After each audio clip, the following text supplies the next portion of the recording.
Chers parents, amis et membres du jury, de nos jours, plusieurs personnes vivent de situations horribles, telles que des cas de pauvreté, de guerre et même de l'injustice. Moi, je n'aimerais pas être à leur place. Au contraire, j'aimerais bien les aider.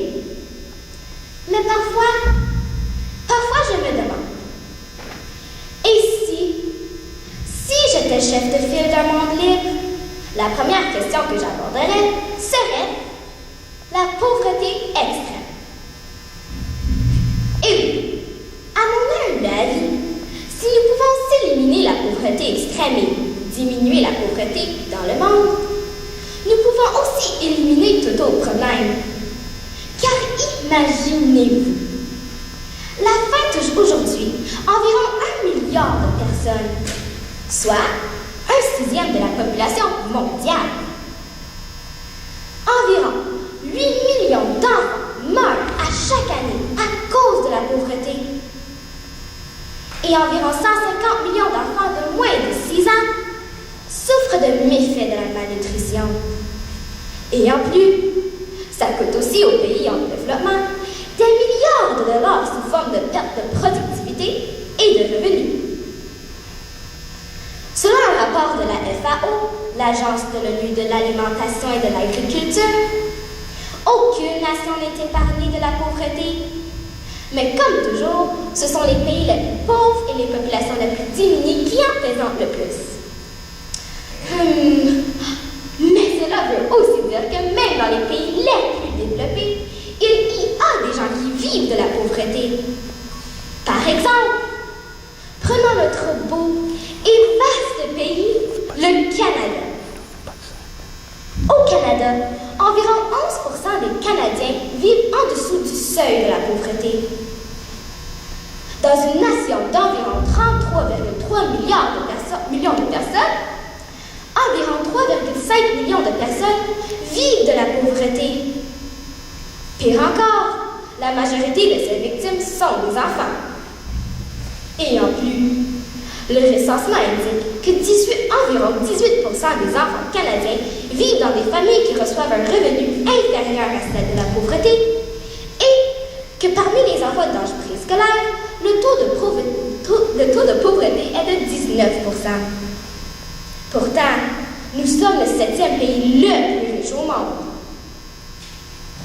Laissons les pays pauvres de côté pour le moment, car peut-être ils n'ont pas les moyens pour payer, mais une chose est sûre, ils n'ont pas le cœur pour partager.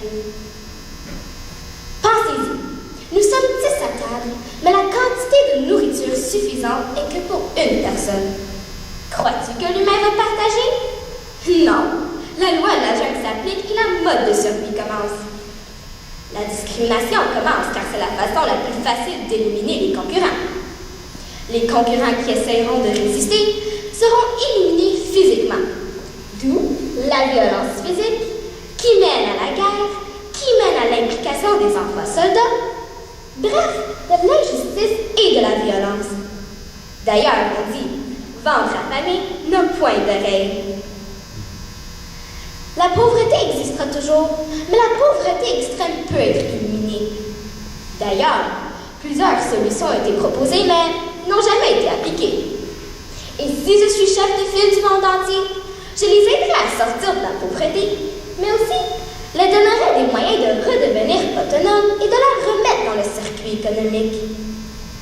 Le système actuel est construit sur le profit, l'intérêt et le gain. Et comme chef de file, j'ajouterai le partage. Ainsi, mon système valorisera le partage tout autant que la productivité et la gratuité tout autant que le gain. Juste pour vous donner une idée de comment on peut partager tout en gardant la qualité de notre vie. Selon Planescope, chaque année, 40% des produits alimentaires disponibles aux États-Unis est jeté. Ce gaspillage représente environ 48,3 milliards de dollars, soit l'équivalent de 40 000 milliards de litres d'eau gaspillée, soit le besoin annuel de 500 millions de personnes. Et maintenant, dans les pays les plus pauvres, une très grande quantité de la nourriture est jetée même avant d'avoir pu le consommer.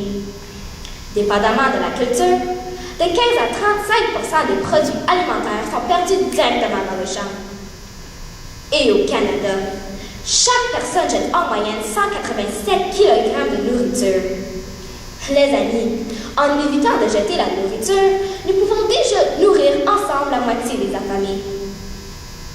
Alors pour conclure, j'aimerais vous demander de joindre le chef de file.